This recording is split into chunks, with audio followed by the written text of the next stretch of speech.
Hello and welcome back to another episode of Beyond the To-Do List. I'm your host, Eric Fisher, and this is the show where we talk to the people behind the productivity. This week we're talking with someone that's behind the productivity, or I should say productivity system, of many people.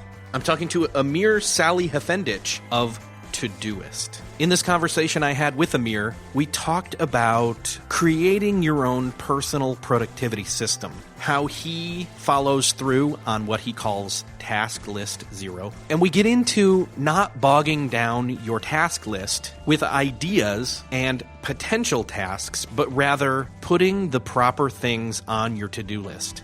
And I know that sounds a little bit oversimplified, but something about this conversation with Amir and hearing that again as I listened back through that conversation, where he talks about that, I point blank say, how do you decide what to put on your task list? And he says, I put on there the stuff that I really need to do, and then I decide by priority. And for me to hear that, at first I'm thinking, okay, well, that's an answer. But as I thought about it more, it is really that simple. And I need you to listen to this episode to dig in a little bit deeper beyond that surface level answer, because it's actually a really clarified answer. We overcomplicate things when it comes to making the lists of the things that we decide that we need to do. And in fact, he goes even further and even deeper into this idea when he compares the two approaches people do when it comes to productivity and deciding which tasks to do. That they either go one way of being a mercenary where they just hit everything, or they are mission-driven, and that he is mission-driven. I'm not going to tell you what that means. You're going to have to listen to find out. But let's just say, I think it aligns a lot more with what I want to do moving forward in terms of deciding what tasks I'm doing and then prioritizing them. Speaking of something else that can cause you headaches, email. And I want to say thank you, first off, to SaneBox for supporting this episode of Beyond the To-Do List. SaneBox, and I'm just going to be upfront here, was something that I had written off a while ago as something that tried to do too much with my email. As time has gone on, I will admit, SaneBox, I was wrong. SaneBox will transfer your insane inbox into a SaneBox. It's doing that with me right now. It has been for a while as I've been training, or I should say SaneBox has been training my inbox. SaneBox sorts through your email for you and moves all of the trivial stuff to different folders and different places. It's like having a digital assistant for your email, and not all of us can afford to have that.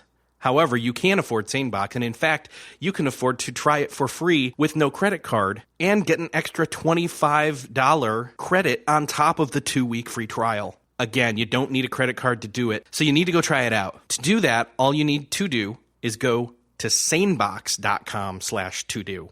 Sanebox.com/todo. SANEBOX.com/TODO. That is a free 2-week trial of SaneBox and a $25 credit on top of that. Let SaneBox be a time saver for you to transform your email inbox. Let SaneBox take your email inbox insanity and transform it into a SaneBox. Thank you, SaneBox, for supporting Beyond the To-Do List. Well, this week it is my privilege to welcome Amir Salihefendic of Todoist. Welcome, Amir. Thank you, Eric. It's awesome to be on your show. So you, as I was looking you up, you have done something that I did not even know was part of your past, which was you created Plurk. Yeah, that is correct. And did you try Plurk? I think that I did. I honestly don't remember. It was so long ago, and it was one of those things where because I worked in social media at the time and still do, but it was one of those things where, yeah, it was out there and a lot of people were very gung-ho about it. And then it kind of slowly, at some point just kind of, because even me saying it right now, I think some people are going to say, wait, what's Plurk? Yeah, we had like a pretty good growth at some period, and then it kind of died, and Twitter just won over us. Yeah. But basically, we were a competitor to Twitter. Yeah. Yeah. So that was anyway. I had to throw that out there because I thought that was really interesting. I had no idea that, and obviously you moved on and did bigger and better things with Doist and Todoist, and so actually let's start there. So you are the founder of Todoist and Doist. What's the difference between those two things? Because I think some people might get confused. So basically, Todoist is a product, and Doist is a company that makes the product.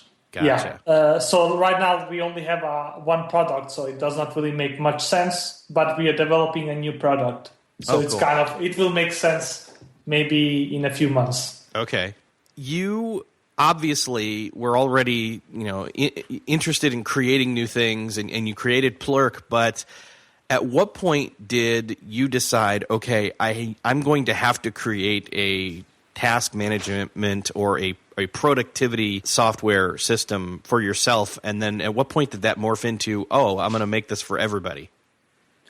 Basically, actually, I created Todoist first, and then I created Plurk. Okay. Yeah. So basically, when I started Todoist, and I have said this many times, I didn't really see it as a huge thing, or I basically made it for myself, and I was still a student coding inside a dorm room by myself, and I basically made it for myself, and then I published it, and then it got popular. So a lot of the people that start companies or products right now are going to make this super huge thing, and people will love it. I didn't really see it as that, and that's also why I actually almost abandoned the project between 2007 and 2000, maybe 10 or 11, where I didn't really work that much on Todoist. I worked on Plurk.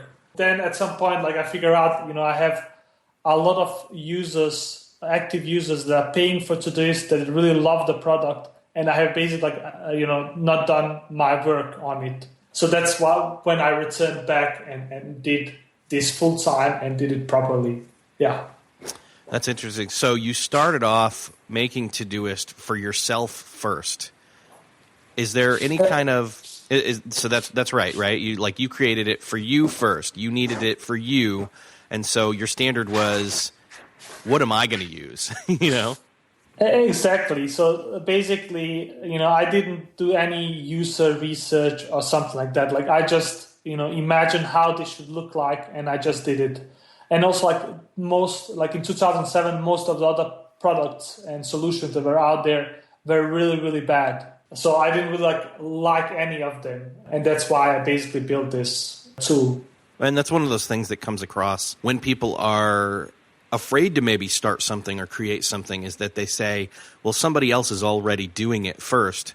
And you saw what was out there and you just decided, no, you know what? I can make something better than what's already out there. Yeah, I think when you start stuff, you really need to have this naive vision of things because you can't really come up with an original idea that nobody has done before. And especially, in productivity apps, right now there's thousands of them. So it's kind of if you try to do something that nobody has done before, good luck with that. I don't think you can find it. Yeah. Yeah, and I think that's the thing. I mean, a lot of people will, when we get into that discussion of what productivity app or apps do you use, it really comes down to ease of use or user interface or back-end support and kind of all of the above, because there's really not, at least not at this point, there's not a lot of new ground necessarily to break. It's, did you cover the bases and did you cover them well? Yeah, exactly. And I think also productivity systems are very, very hard to do because they are so personalized, and what works for one person might not work for another person. And even Todoist itself, people are using it in so many different ways. So I don't think, and that's maybe also one of the reasons why nobody has really nailed and made the perfect solution and has hundreds of millions of active users. Most products have a few million users, and then it's that. There's no clear market leader right now. So you created Todoist out of necessity for your own self, And you said at one point you stepped away, or not necessarily stepped away, but you weren't actively working on it for a season. What caused that? It basically like Plurk caused that, and I invested a ton of time, running Plurk, developing Plurk. So basically, I didn't really have the time to work on Todoist. This said, like I have actually used, I think, the product every day since 2007. So I was still like an active user and I still maintain it, but I didn't really like develop for it. And even some of the stuff, for instance, mobile support, like we added great mobile support in 2011. It's like, maybe 3 or 4 years after mobile really got popular and usable. Yeah. So I think like also we were a bit lucky that we didn't like just got run over by our competitors because we were so late to actually do like core improvements to the product. I know that I learned about it somewhere in 2010 or 11, I believe. So that would have been somewhat after you actively were back pushing Todoist forward at that point. That's most likely, yeah.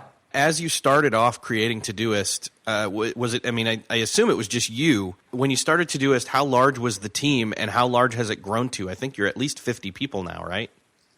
So basically like between 2007 and 2011, we were like 1 or 2 persons team. So like I had myself and maybe a support person. And then after 2011, that's basically when we built the company and hired a bunch of people and are like really investing heavily into this. Right now, as of, this recording is July 2016. So almost 10 years later, you're at what, 50 or just over 50 people total? I think it's about 50 people. Let's talk a little bit about that, though. Like, how have you, as time has gone on, obviously there was a season where it was, 1 or 2 people, but at what point did you decide, okay, we need more people? How have you managed scaling your team and doing communication with them and all that? The thing is, like at some point I could actually see a bigger vision with Todoist, and like I thought we were like solving a really important problem. So that's why I started to like really invest heavily into this and also hire people, build out like a bigger vision for the product and for the company. That's where it basically like started, when I could actually see that this could actually be bigger than just a to-do list, and this could have like impact on people's lives. And I think that started probably around maybe 2010 or 2011, where I really could foresee this. Before that, like it was just a side project for me. Like I didn't really see the bigger potential on this. In terms of like hiring people and scaling and communication, I think like it's very, very difficult to do that. And especially like we have done it without any funding. So like everything is self-funded and bootstrapped from the ground up. The whole company also runs in a very different way that most companies do. Like we are a remote first company. We have, I think, people from around 20 different countries working together on this. We also don't really have like pure managers. Like everybody's like a doer manager. And it's like a very democratic and dynamic structure. And you never know like where you will end up. Like right now we are focusing on like, of course, organization of individuals, but also like organization of teams, and then also communication inside companies. So like soon, I think in maybe next 3 months or 6 months, we will release a communication product that is like focused on team communication. Like in the end, what we want to end up with is like one solution that solves organization of the individual, organization of the team, and then communication inside teams. And I think like with this, we can actually like improve the lives of people, both like in their personal and professional lives.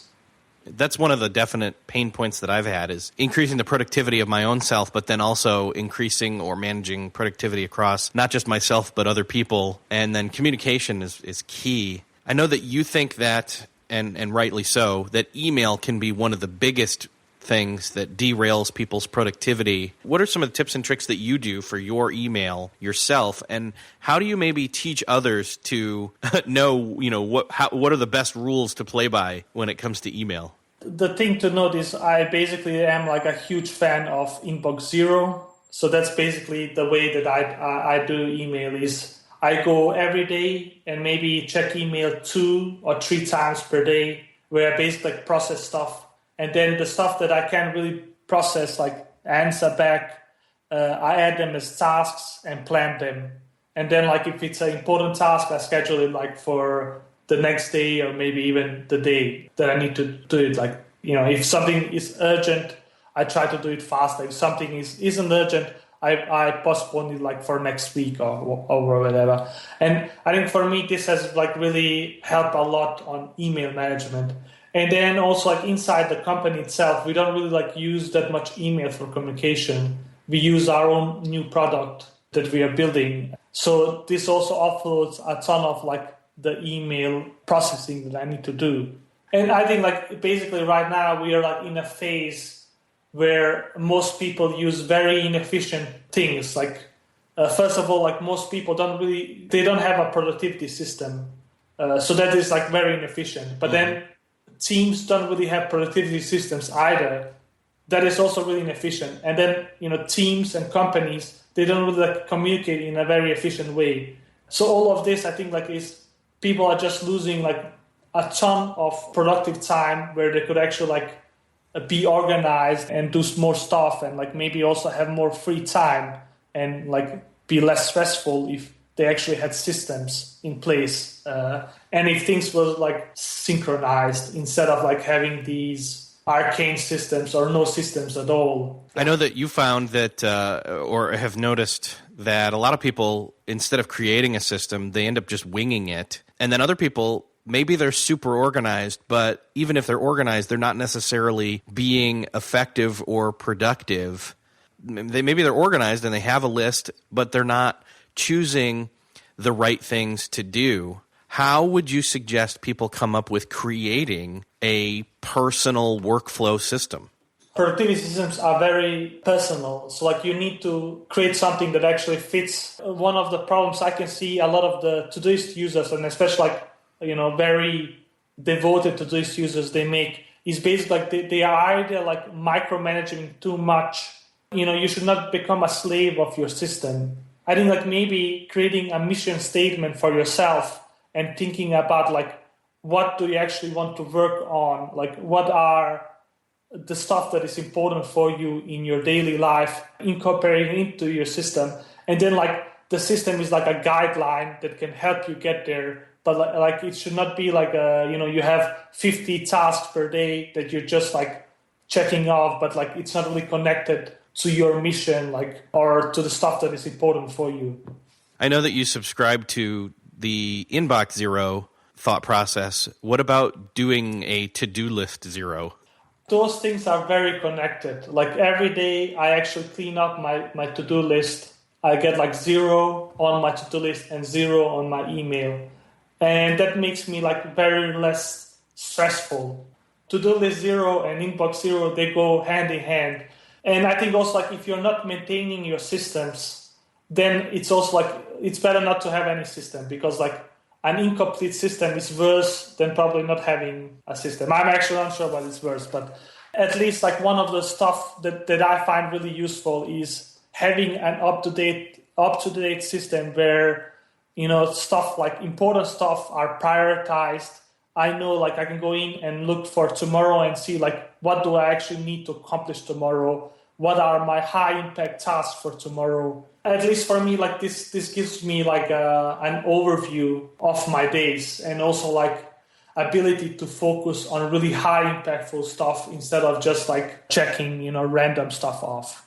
So you said that at the end of the day, you go in and you zero out your tasks for the day. Does that mean that you've gotten them all done, or are you maybe using that time to reassess or reassign or redelegate to yourself those tasks?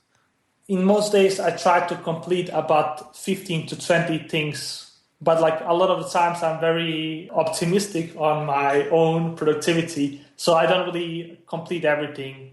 But then like postpone stuff or reschedule stuff. I look at tomorrow and see like what do I need to do. Maybe look for the next week and see, how I can reorganize these things. So I don't really complete everything that I assign to myself, but I try to do as much as possible. You fall into that category like the rest of us where I'm going to make this big list and I'm just going to get it all done today. And then we realize, oh, I can't fit it all in today. But one of the things that I've found, and I wonder if you have any thoughts on this, is maybe instead of listing off all the different tasks, maybe breaking them into smaller tasks and then maybe putting them into projects and making them more actionable, maybe makes it quicker to be able to, check those off or know when the right time to do those tasks really is.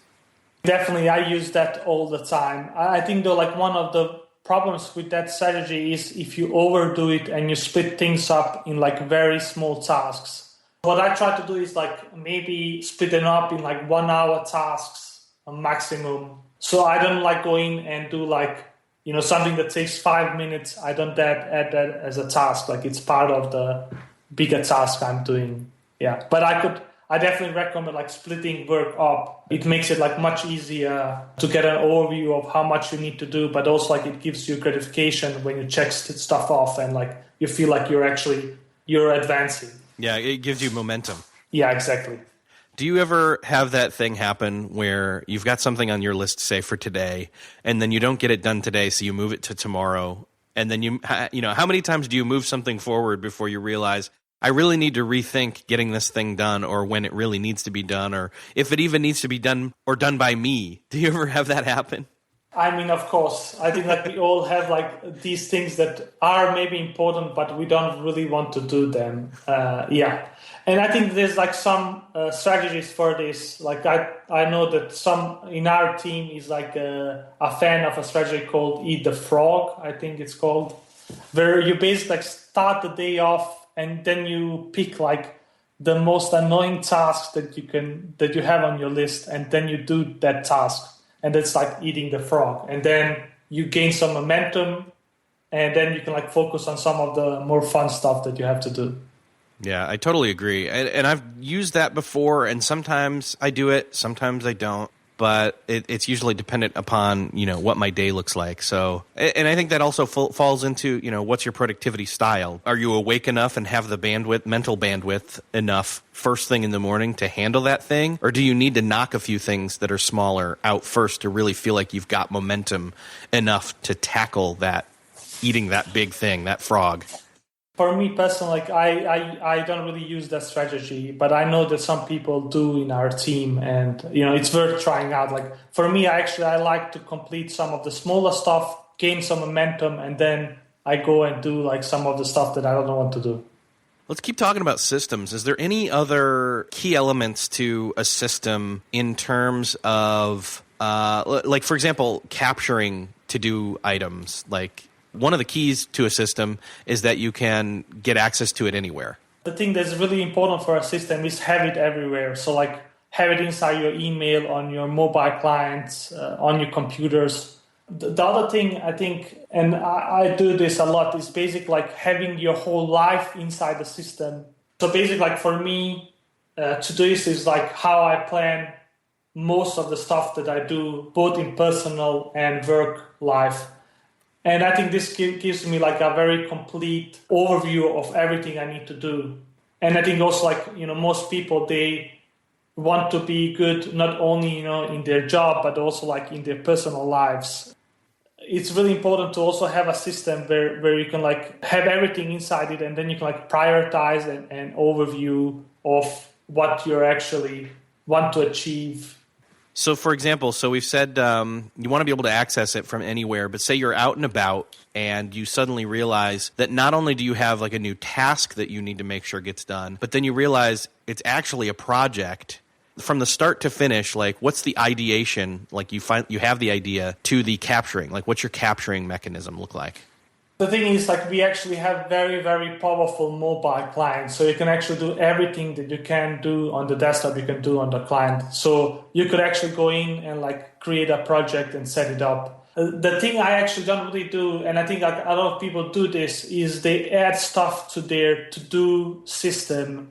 This can be like, for instance, ideas they have, or like brainstorming and stuff like that. I don't really do this. Like if I have an idea that I want to explore, I use like a text editor, I write it up, and then I explore it that way, or like I mock it up or whatever. Oh, yeah. For me, like a to-do system is basically like stuff I need to do and stuff that is planned. It's not like capturing ideas or like capturing stuff that I maybe want to do. If I'm unsure if I'm going to do it, like then it's not going into Todoist, like it's going into like a Evernote or another system that you may use. Like I use IA Writer, write my ideas, and I can do it on mobile and stuff like that. So if I hear what you're saying that you're using Todoist as your map for the day because you've already plotted out your course. But if you suddenly realize, hey, I want to go somewhere else, but not today, and I want to think about that, you won't put it in your Todoist. You're going to capture that in IA Writer,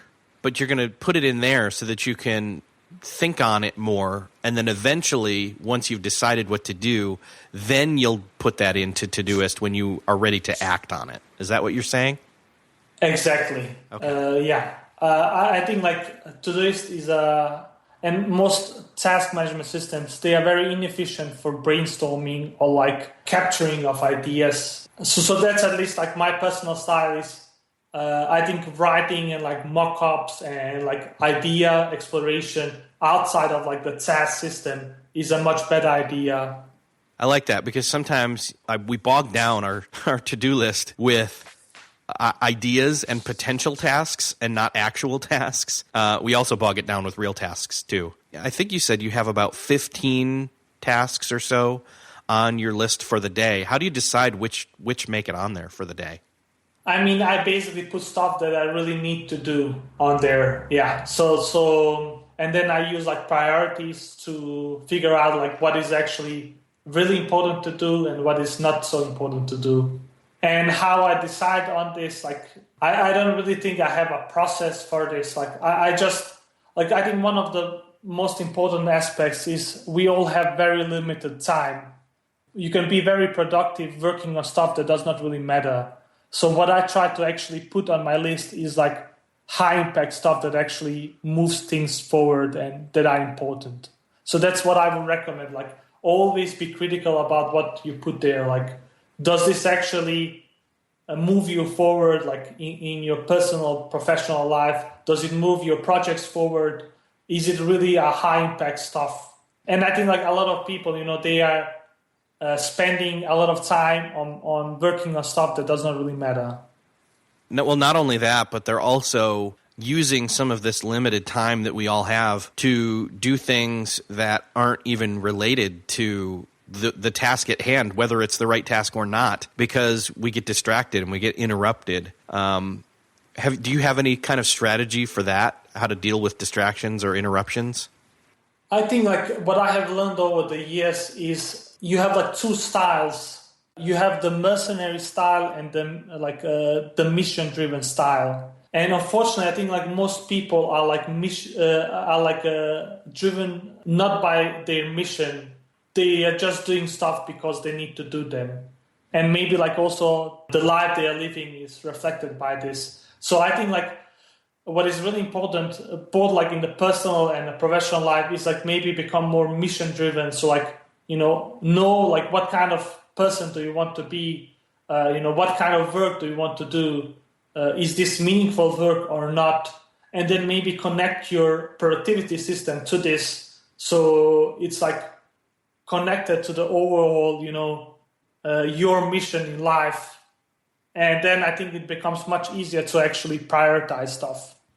So basically, like, I think switch off from being like a mercenary, just like doing stuff without any connection to like what you're passionate about or what do you want to achieve in this life. So for me, personally, like what has really been a huge change I have made is basically like become much more mission driven, and also like the company that we have built is built on like a mission. It's not like built on, let's just do this product, sell it and earn some money.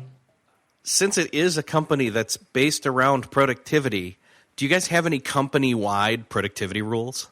I mean, basically, like we are a huge experiment on productivity, like trying different stuff and see if it works or not. Like right now, we are trying squads. So basically, like we have different teams such as iOS, Android, web, and these teams, they need to work together.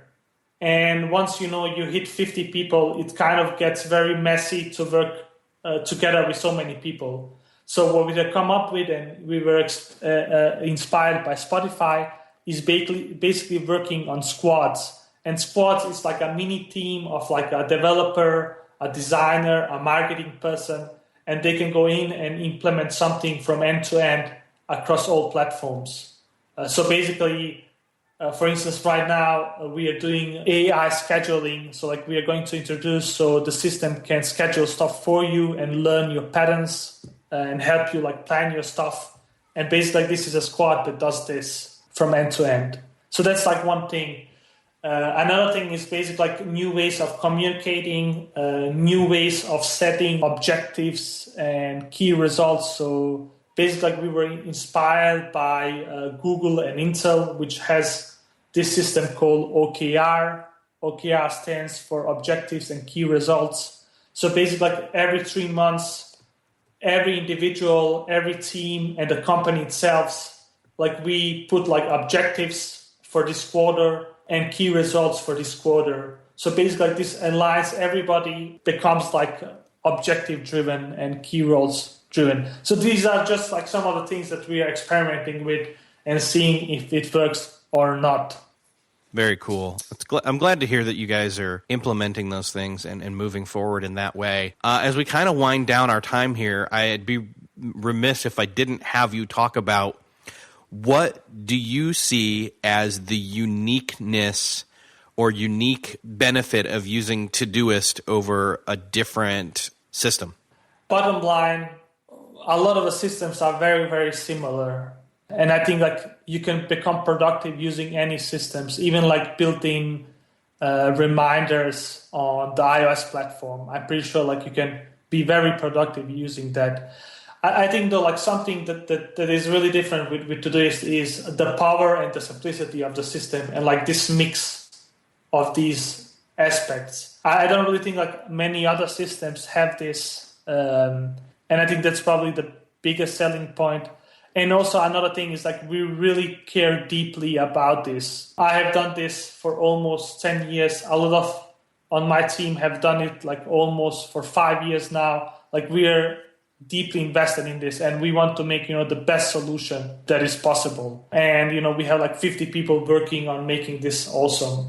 I think like maybe this is not the case with some of the other competitors, especially like huge companies such as Apple and Google. Like they don't really care about this. Like, they like reminders or Google Keep, like they aren't really powerful and don't really solve or try to solve the issues that people are facing. That would be my selling point. Amir, thank you so much for joining us. It's been a pleasure speaking with you. The pleasure has really been mine, Eric. And, I hope that you continue doing this podcast. Yeah, I hope also I was a inspiration for the people that listen to this. I think productivity systems are still very, very niche. And I hope that we can find a way to actually get more people on board because I think everybody needs a productivity system. And if you don't have it, you're just cheating yourself.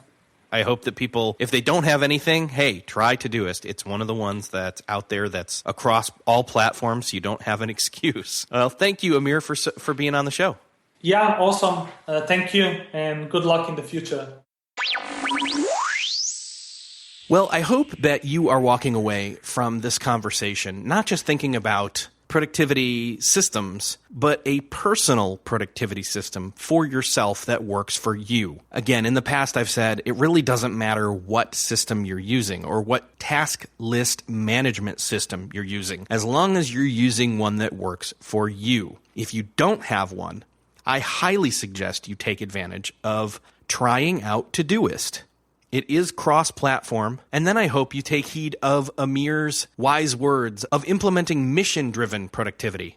And yes, making it just that simple, that brainstorm and capture things elsewhere Decide whether you need to do them or when you need to do them, what is involved into doing them, but then nail them down into your task list once you've decided they are in your mission of what you want to get done, and then prioritize them in the order they need to be done and then get them done. And also give yourself some grace in case you don't get them all done in the same day that you've said you would do them.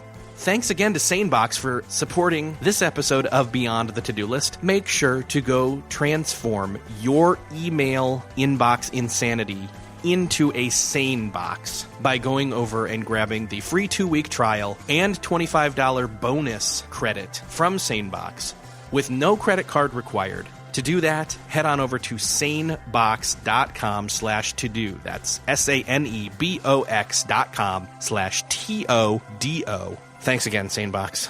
You're making my life a lot more sane, that's for sure. Hey, I'll see you next episode.